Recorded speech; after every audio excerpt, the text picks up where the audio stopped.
Good morning, good morning, good morning. It's Monday morning, and I've had a full-on weekend.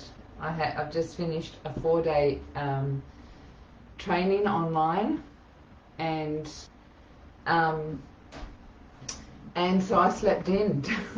Slept in today, and just got up about 15 minutes ago. So if you're wondering why I'm looking a bit haggard, it's because of that. Because I let my body rest and take some time to nurture and honor myself for what I needed. It has been really wet here, as it has been in most of this side of Australia. It has been full on raining. I haven't got what's going on in Brisbane, but it just been pouring, and everything inside is there's just the smell of water all through the air and the feel of water. And so if you're watching and you have been affected by the floods, totally feeling you and honouring you for what you're going through. Love for everyone who is watching to say hello in the chat and connect in and let us know where you're watching from, because I do look back at all of the comments and love just connecting in to see who's with us and who's watching and who's getting value out of what I talk about. So today we're talking about the secrets of circle or circle work, and I sat in circle to work out what I was going to talk about today, because circles are a sacred energy. They're actually a sacred geometry, even though they're they're the most simple aspect or the most simple shape you would see in sacred geometry. You know, when you look at sacred geometry, you often see some pretty wild, vivid images and snowflake images and all those sort of things, very intricate designs that happen in nature. But circles are a level of completion. They are foundational, and they hold lots of information, and that's why throughout history they have been used in various ways, from women's circle work, right? Sacred circle, where women sit in circle and honor each other and share their inner workings and their inner knowings, and share space and it's a container for women to really get to know each other and hold space for each other, right? Circles have been, the famous story of Arthur and the Round Table, right, where he changed where there was a hierarchy, and then he got everyone to sit in circles so that there was an honouring of, there was no hierarchy, everyone was sitting in equality together. So circles have a lot of history, and as women, we can really get to know each other in circle. That's why there's so many women that create women's circles, because to honor each other and the wisdom of the youth and the wisdom of the elder and the wisdom of the mother and the wisdom of someone else's journey and where their feet have landed on the earth, right? What is being created for them and their experience that they can share with others is such a beautiful thing. And I think it's something that has been dishonored and pulled apart or broken away from, because the meaning and the sacredness and the power of circle has been forgotten, and the secrets of circle have been forgotten as well. So sitting in circle with others and really deeply listening to someone else's inner wisdom and in a conflict or in a trauma, and allowing someone to speak and be heard is very, very ceremonial and very, very honoring. So to be able to sit with somebody else and listen to their journey has a real beauty to it, and it's not done enough. That's one of the challenges of living in our society that we live in, is we don't give each other space to just be and to honor somebody else and who they are and where they've been and how they're feeling now and what their future is, what their visions are, what their dreams are, what their aspirations are. We're too busy, and we've been conditioned to be busy. We've been conditioned to move forward and not reflect and constantly be in this cycle of busyness and distraction, right? So here in Women of Light, and if you're watching on another channel, I'd like to say hello. And if you're a woman, we have this beautiful Facebook group called Women of Light Movement, and it's got some really gorgeous women in it that honour each other and support each other and share their journey with each other through comments and sometimes posts as well. So if you're interested and drawn to that, please, we'll put the link in here, in any other channels that we've got, YouTube. I think we'll be doing this on Spiritual Warrior as well, which is our business page. And I invite you to come over and check out the page, the group, and join in the movement of women that are sitting and honouring each other and sharing their journey and stopping the scroll, being present to each other and discovering what it is that their visions are and their dreams are, and holding space for that, because when we can honour where we've been, we can honour where we're going, right? The other part of this that I wanted to share is that circles hold energy, and I sat in circle to work out what I was going to talk about today. So you can create your own circle to find out information. So circles have energy. It's a completion, right? And it's a feminine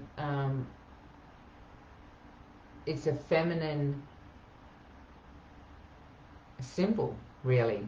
It's a feminine symbol. For those that don't know, like, I've got bruises because I've been to the gym. Some people that have been watching for a while have seen my tattoos that I've got on my arms. I don't very rarely talk about them, but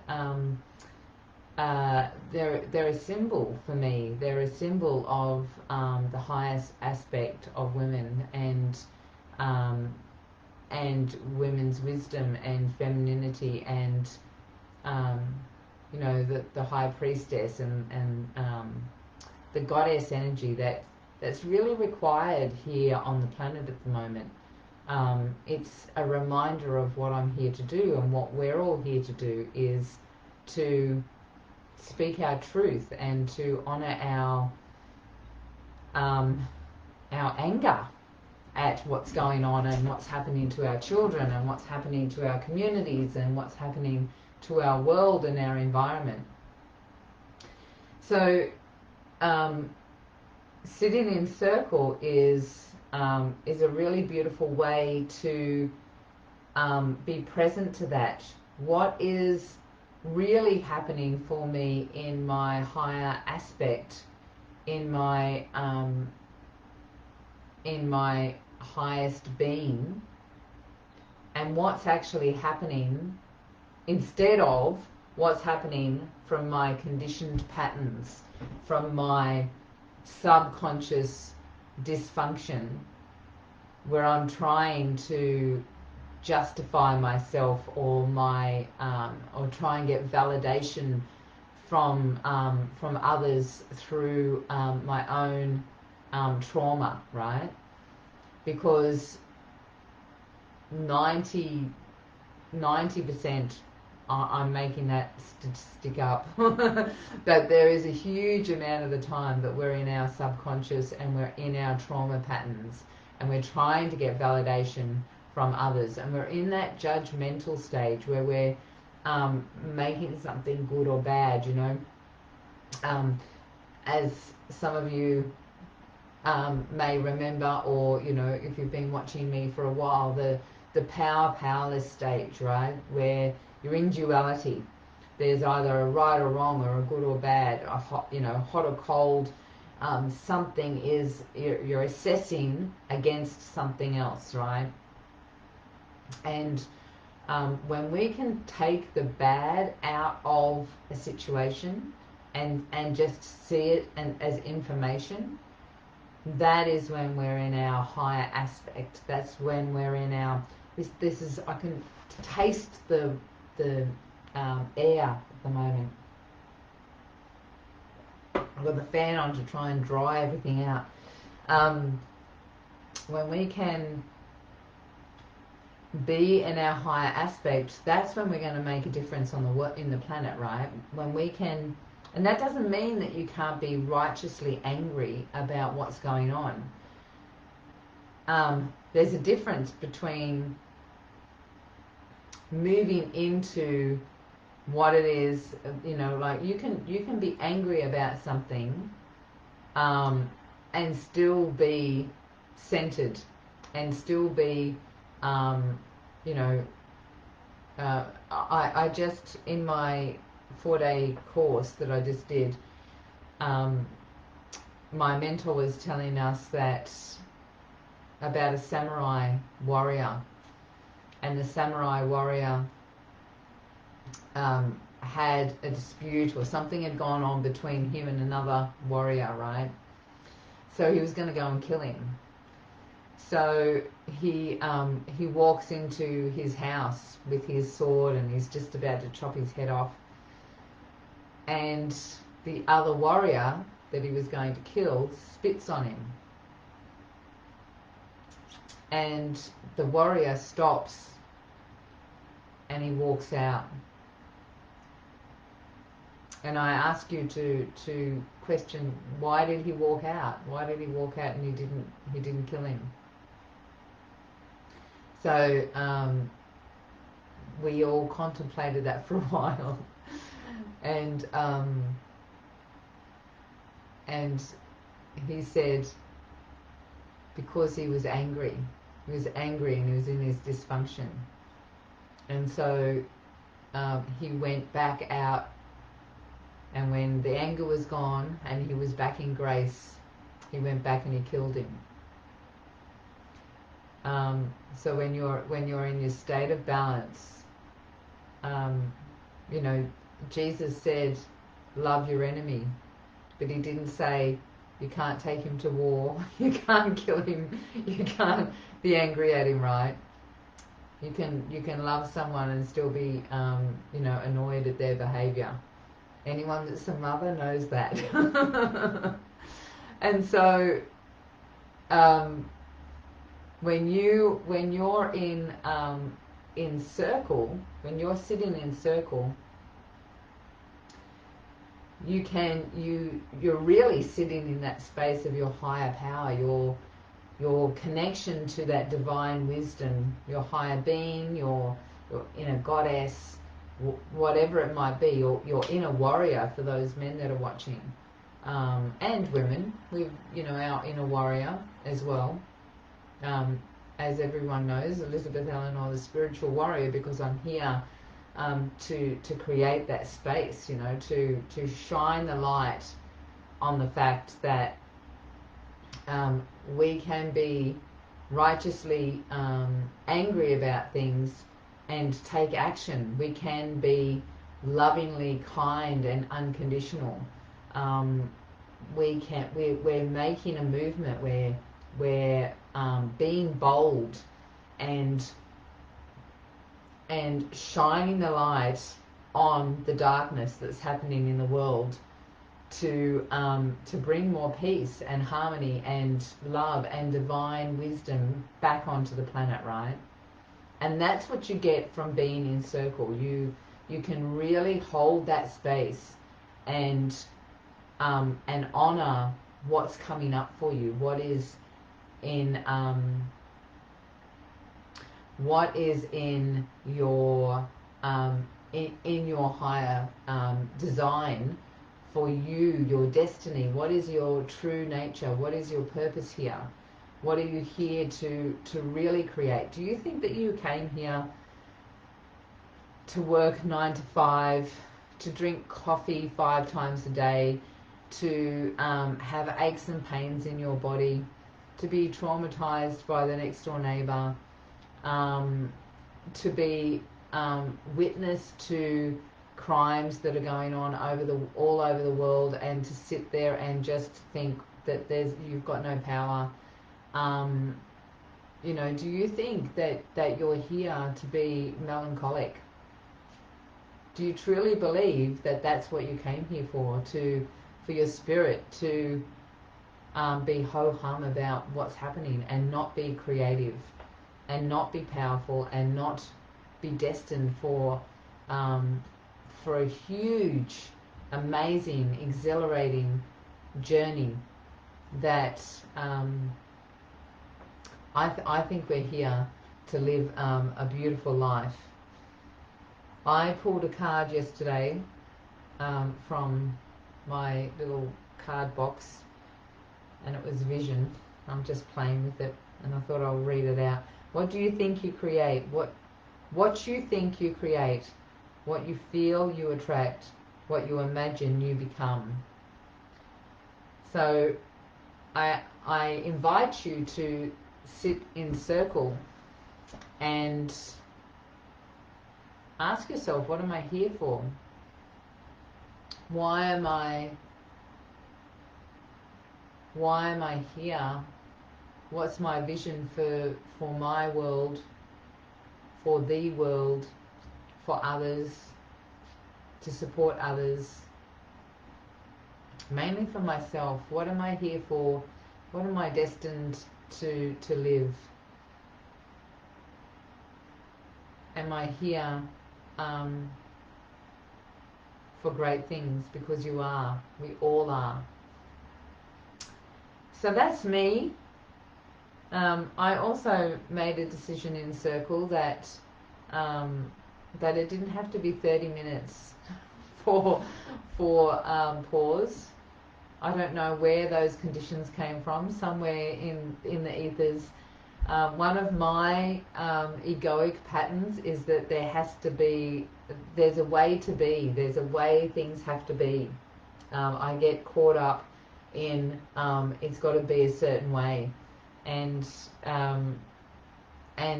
what's really exciting and exhilarating is that I'm shifting out of that, or I'm recognizing when I'm in that, and being able to step out of that, which is so lovely. So I choose to have no conditions on this. Doesn't mean I won't have a structure, right? Structure is really important, but everything has a structure to it.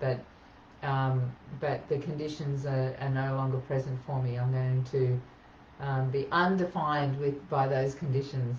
So that is me. I've finished. I'm not going to try and drag it out to be anything more than it is. Love to everyone that's watching. What conditions have you been placing on yourself? And what have you been seeing as good or bad, defining as good or bad? And maybe sit in circle and see what is it your vision is, and how you're going to move forward in life. That's your weekly aspiration or inspiration for pause today that I invite you to go through, and would love for you to share in the comments if that feels appropriate for you. Take care. Enjoy the rest of your week. Remember that we do have Wednesday Wisdom, and I interview an amazing woman from Women of Light movement once a week. And we also have our meetup coming up soon as well. I don't think it's, maybe it's on Thursday. I'll have to check. We'll put the link in the comments below as well. So a big week this week. Take care. And on Friday, I'm going to be joining Brenda Rogers for her retreat that she's got down here in Jamboree, an amazing yin yoga and women's retreat where we'll be holding circle for women and doing some inner work, which is really good. There is only a couple of spots left. If that is something that interests you, just put yes to Brenda in the comments, and we'll see about getting the information to you. Take care, enjoy the rest of your week, and we will catch you soon. See ya.